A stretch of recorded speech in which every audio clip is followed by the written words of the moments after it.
Hello students, today I am going to explain about physical properties of carboxylic acid.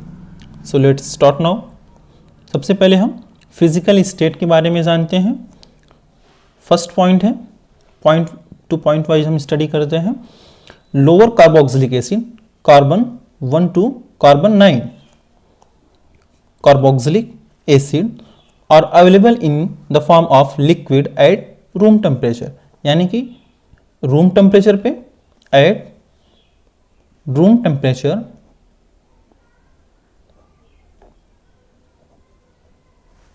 they are available in liquid form, available in liquid state.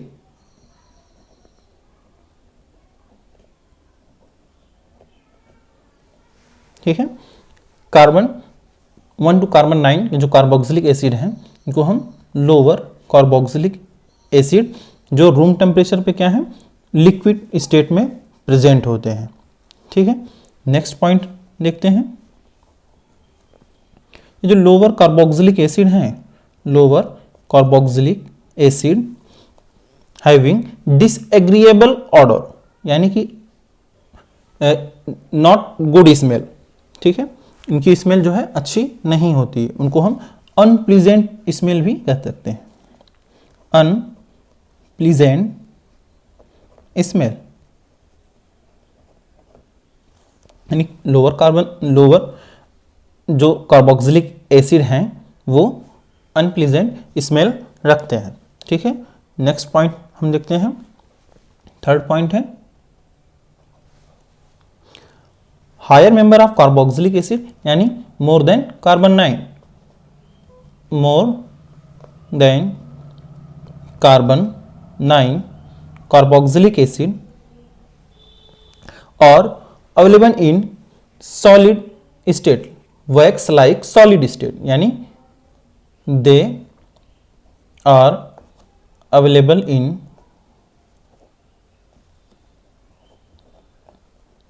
Wax like solid state, solid state.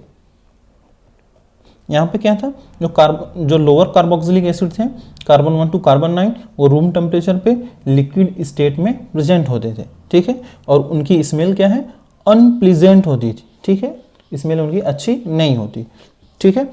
Third point में क्या है, जो मोर than carbon 9, जो higher member of carboxylic acid, उनको हम higher carboxylic acid, ये क्या है, सॉलिड स्टेट में होते हैं, वैक्स लाइक सॉलिड स्टेट में प्रेजेंट होते हैं. और इनका जो ये ऑलमोस्ट ऑर्डरलेस होते हैं, and almost odourless,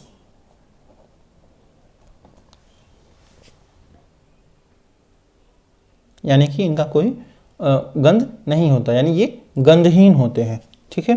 next point में हम देखते हैं both lower carboxylic acid and higher carboxylic acid are colourless in nature, यानी कि इनका कोई कलर नहीं होता है, कलरलेस होते हैं. Lower carboxylic acid and higher carboxylic acid both are colourless in nature, यानी ये नेचर में कलरलेस होते हैं. Lower member of carboxylic acid and higher member of carboxylic acid, ये कलरलेस इन नेचर होते हैं. नेक्स्ट पॉइंट देखिए,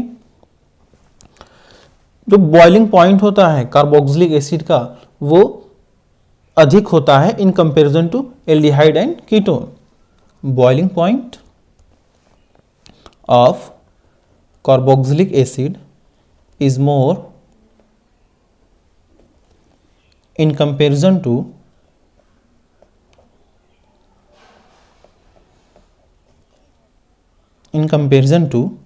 aldehyde and ketone. Aldehyde and ketone की अपेक्षा इनका जो बॉइलिंग पॉइंट होता है वो अधिक होता है. क्यों? Due to hydrogen bonding, due to hydrogen bonding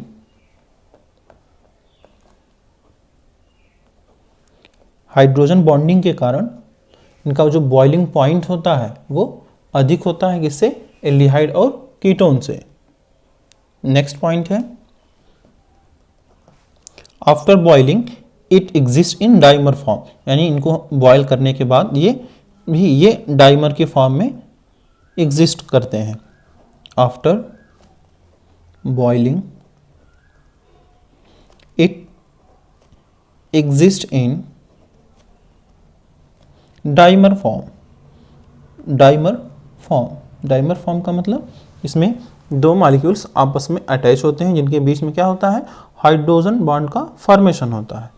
hydrogen bond का फॉर्मेशन होता है जिसके कारण ही इनका जो बॉइलिंग पॉइंट है वो अधिक होता है। जैसे एग्जांपल देखें एसिटिक एसिड का CH3 C double bond OH, एक यूनिट हुआ।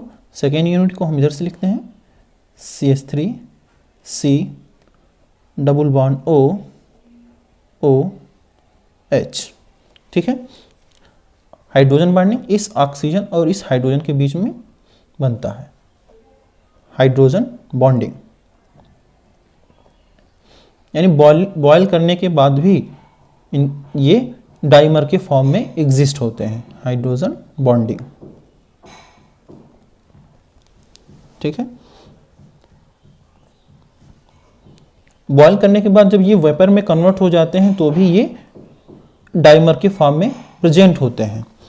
यहां पर लिख देते हैं in vapour form also, in vapour form also, यानी वेपर में भी अगर कन्वर्ट हो जाते हैं ये तो भी ये डाइमर के फॉर्म में प्रेजेंट होते हैं और इनके बीच में हाइड्रोजन बॉन्ड का फॉर्मेशन होता है, ठीक है। नेक्स्ट पॉइंट देखिए, जो लोअर कार्बोक्सिलिक एसिड हैं, लोअर कार्बोक्सिलिक एसिड यानी carbon 1 to carbon 4 are easily dissolve in water.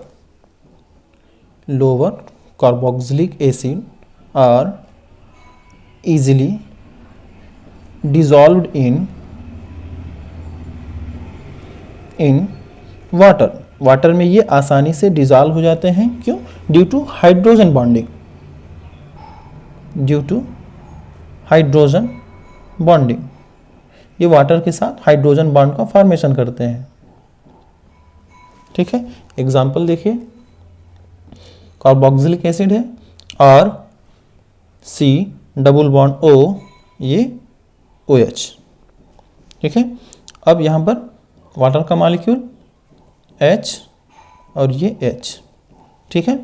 अब यहाँ से इस ऑक्सीजन और इस हाइड्रोजन के बीच में हाइड्रोजन बॉन्ड और यहाँ भी, ठीक है। इस प्रकार ये वाटर के साथ हाइड्रोजन बॉन्ड का फॉर्मेशन बहुत ही आसानी के साथ कर लेता है, इसीलिए ये वाटर में यानी लोअर जो कार्बोक्सिलिक एसिड जो है वो आसानी से वाटर में डिजॉल्व हो जाते हैं, ठीक है। जबकि जो higher member of carboxylic acid है वो लेस सॉल्युबल होते हैं, क्योंकि वहाँ पर हाइड्रोफोबिक हाइड्रोकार्बन्स प्रेजेंट होते हैं, ठीक है। नेक्स्ट पॉइंट है higher carboxylic acid, higher carboxylic acid are less soluble because of hydrophobic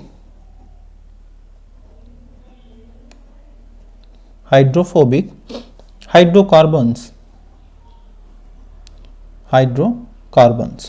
यानी जब नंबर ऑफ कार्बन बढ़ेंगे, यानी जैसे देखिए CH3 CH2 एंड सो, इस तरह से अगर नंबर ऑफ हाइड्रोकार्बन्स बढ़ते जाएंगे, ठीक है, कार्बोक्सिलिक एसिड में, तो क्या होगा, वो लेस सॉल्युबल हो जाएंगे। क्योंकि आप जानते हैं कि ये जो हाइड्रोकार्बन है वो क्या है,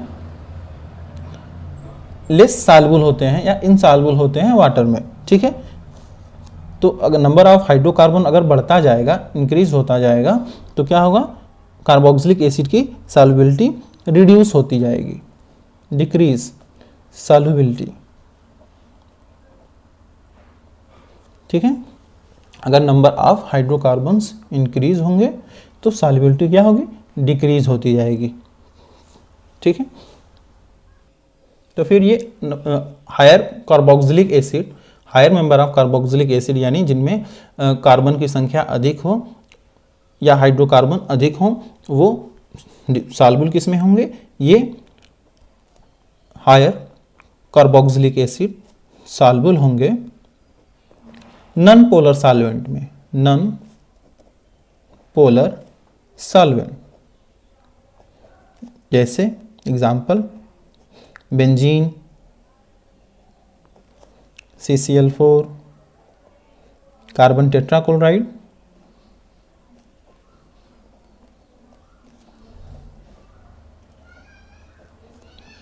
ठीक है, क्लोरोफॉर्म,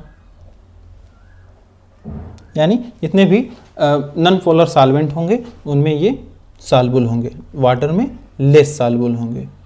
ठीक है, इस तरह से फिजिकल प्रॉपर्टीज फिनिश हुआ। अब हम नेक्स्ट वीडियो में केमिकल रिएक्शन या chemical properties of carboxylic acid को कवर करेंगे।